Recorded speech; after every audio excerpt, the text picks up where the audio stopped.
Korang mesti tak tahu kan, ini air terjun tertinggi di Negeri Sembilan. Kebetulan kami datang camping minggu lepas. Rupa-rupanya campsite kami sebelah je dengan Taman Negeri Kenaboy. Dan tak disangka-sangka juga, memang ada banyak hidden gem yang ada dekat sini. Gunung besar hantu, latar dinding, jeram berungut. Dan yang paling kami excited nak cuba ni lah dia, air terjun Latar Kijang ni guys.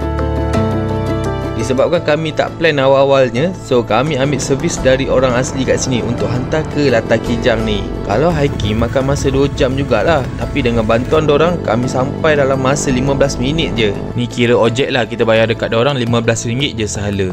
Dah sampai. Memang terpukau lah dengan keindahan air terjun setinggi 80 meter ni guys.